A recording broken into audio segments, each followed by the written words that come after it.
Good morning সবাইকে। সবাই কেমন আছো? নিশ্চয়ই ভালো আছো। তার সাথে জানাই মেরি ক্রিসমাস।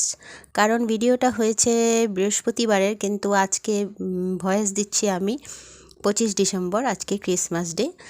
আর বেশ কয়েকদিন ভিডিও দিতে পারিনি, এডিটিং করার সময় পাইনি জানো তো, তাই জন্য ভিডিও দিতে পারিনি।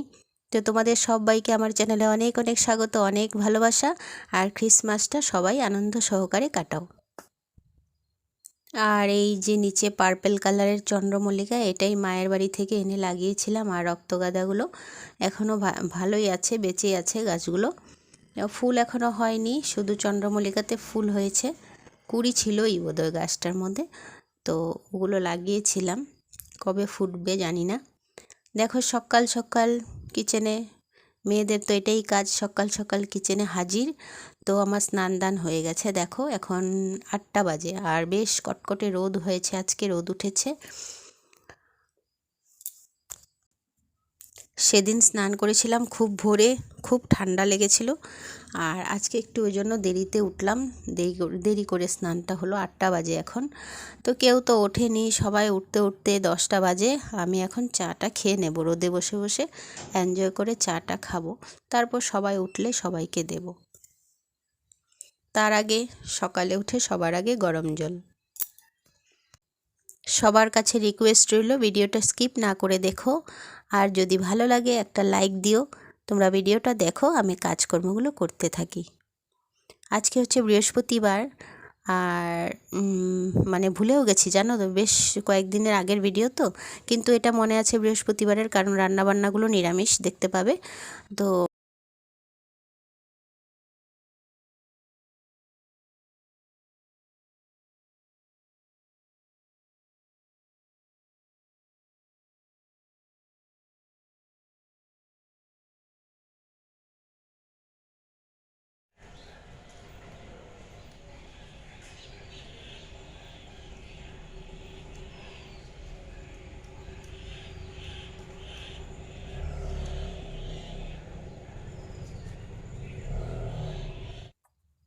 এই যে আমাদের পেঁপে গাছটা, আজকে হবে রুটি দিয়ে পেঁপের তরকারি।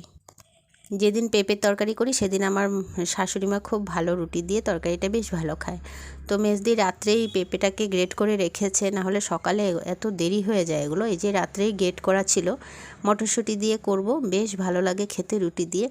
দুপুরে ভাতের সাথে আর কোনো ভালো লাগে না এগুলো, কিন্তু মেয়ে ভালোবাসে যেহেতু, মেয়ের জন্য একটু রাখতে হবে। মটরশুঁটি সেদ্ধ করে নিচ্ছি, আর এখানে তরকারিটাও বসিয়ে দিয়েছি। রুটি হয়ে খেয়েও নিয়েছে, রুটি তরকারি হয়ে 3জনের খাওয়া হয়েও গেছে। আমি খাইনি আর মেজদি খায়নি। তো আমি তো রুটি খাবো না, মুড়ি খেতে, আর কি দিয়ে মুড়ি খাবো, ভালো লাগে না। তো শেষমেশ মুড়ি দিয়ে পেঁপের তরকারিটা দিয়ে খাচ্ছি।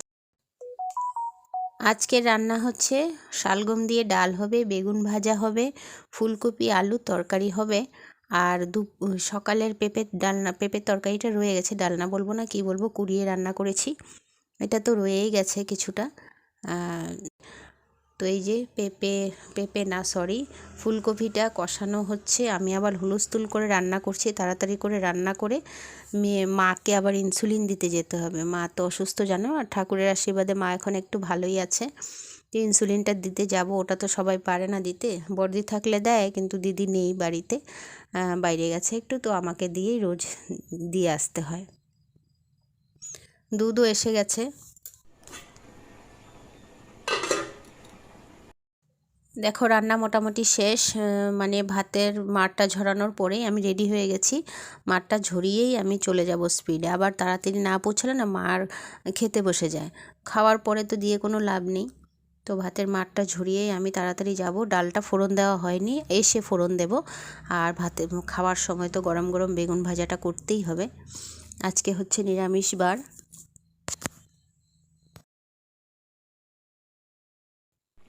ফুলকপির তরকারিটা দেখতে বেশ দারুণ হয়েছে, এখনই অফ করে দেব।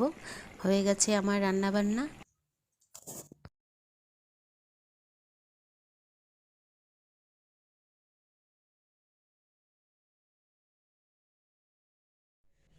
ইনসুলিন দিয়ে মাকে এসেও পড়লাম। দেখো আমার ভেবে ভেবে গেছি ওখানে মার এখানে গেছি ক্যামেরা করব। আর এত হুলস্থুলে গেছি, এত হুলস্থুলে এসেছি, ভুলেই গেছি যে ক্যামেরা করতে। আর কি বলছি সব ভুলে যাচ্ছি। হাঁপিয়ে হাঁপিয়ে দৌড়ে দৌড়ে এসেছি, কারণ কি ডালটা ফোড়ন দেওয়া হয়নি, ডাল ফোড়ন দেব। তারপরে মেয়েটাকে স্নান দান করাইনি, কিছু না, সব ছেড়ে গেছি। তো ওই জন্য দৌড়াতে দৌড়াতে এসেছি আর কি। এখন যে মোবাইলটা এসে ব্যাগ থেকে বের করলাম, এখন মনে পড়লো আরে আমি তো ওখানে ভিডিও করবো ভেবেছিলাম, ভুলে গেছি। তো চলো এখন ডালটা ফোড়ন দিই, দিয়ে মা স্নান দান কী করবে দেখি। মেয়ে চলে গেছে ওর পিসির বাড়িতে, আমি ভেবেছি ও আসবে স্নান দান করাতে হবে, চলে গেছে পিসির বাড়িতে, আজকে ওখানে খাবে। যাই হোক, এখন মাকে করাবো আর ডাল ফোড়ন দেব, আর হচ্ছে তোমার ইয়ে করব, গ্যাস ফ্যাসগুলো মুছবো। আর একটু কাপড়, সকালে তো কাপড় কাচতে পারিনি, কাপড়গুলো রয়েছে, এগুলো সময় পেলে এগুলো কেচে দেবো। 1:30 বাজে এখন।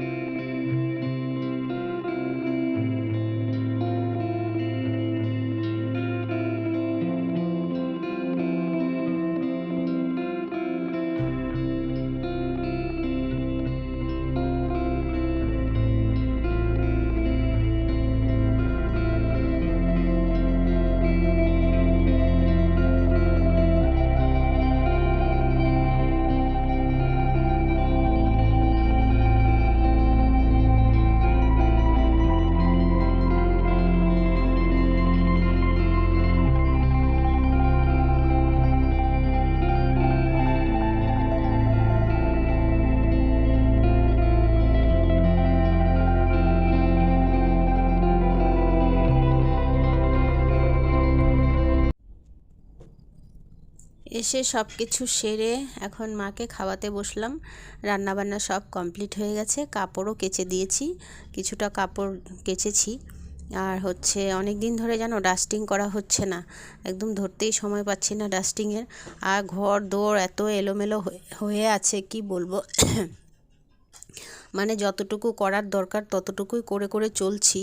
আর আমাদের সামনে গেস্ট আসার কথা, তো ঘরদোর একটু টিপটপ করতে হবে, কিন্তু একদম সময় পাচ্ছি না। সন্ধেও হয়ে গেছে, ওইদিকে দেখলে ওরা দুইজন কি বই দেখছে, কি করছে। আর আমি এদিকে একটু সেলাইটা নিয়ে বসলাম। আজকে পড়বে না ও, জানি। ও ওর মানে সাথী পেয়েছে, সাথী মানে ওর বোন পুত হয়। তো ওরা দুজন খেলছে, আজকে পড়তে বসবে না। এই ফাঁকে আমি একটু সেলাইটা করে নিই।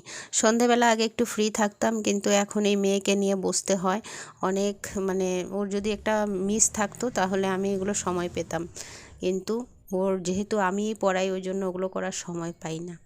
আর আজকে হচ্ছে তার 1-2 দিন পর এই দেখো সমস্ত বিছানাপত্র আজকে কাচাকুচি হয়েছে, অনেক কাচাকুচি হয়েছে। তো আজকে বিছানার চাদরটা চেঞ্জ করছি, কিন্তু ডাস্টিং করতে পারিনি। ওই খাটটাটগুলো মুছবো, উপরে তাকটাকগুলো মুছবো, একদম সময় পাইনি। মানে শীতের, একে তো শীতের বেলা, এত ছোটোবেলা, তার মধ্যে ওরা ওঠে দেরিতে।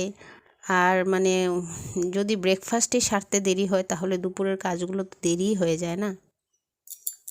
একই কথা রোজ কতবার বলবো বলো, ভিডিওতে প্রতিদিনই বলতে থাকি। তো তো বিছানাতে ফ্রেশ কাভার, বেড কাভার সব কিছু চেঞ্জ করে ফ্রেশ কাভারগুলো লাগাচ্ছি। আর এই দিকে আমার মেয়ের তামসা দেখো, চুলগুলো ওর একদম ঝাপটা হয়ে গেছে, কেটে দেবো সামনেই। মানে ওয়েদারটা ঠিক থাকলে হয়তো আমি সময় পাই না, আমি সময় পেলে হয়তো ওয়েদার ঠিক থাকে না, ওই জন্য ওকে চুল কাটাতে পারছি না, সামনেই কাটিয়ে দেবো। আমি কইছি তুই কই গেছিস, বান্ধবীর কথা আমি তো মাকে তো মানুষ একবার জিজ্ঞেস করে যেত, তো আমাকে জিজ্ঞাসা করলি না, তখন কইতাছে কোচিং নিয়ে গেছে, আমি তো বড় খুঁজতে গেছি। ও আচ্ছা আচ্ছা, আর এখন যদি তুই পীর ঘরে চলে যেতি, মার থেকে পারমিশন নিয়েছিলি? হ্যাঁ এইটা তার বেলা কি? কালকে তো সারাদিন আসছ নাই, স্নানও করছ নাই, দেখো ওর ড্যান্স দেখো। তো বন্ধুরা, ভিডিও এখানেই শেষ করছি, আবার দেখা হচ্ছে। হ্যাঁ, বাই বাই।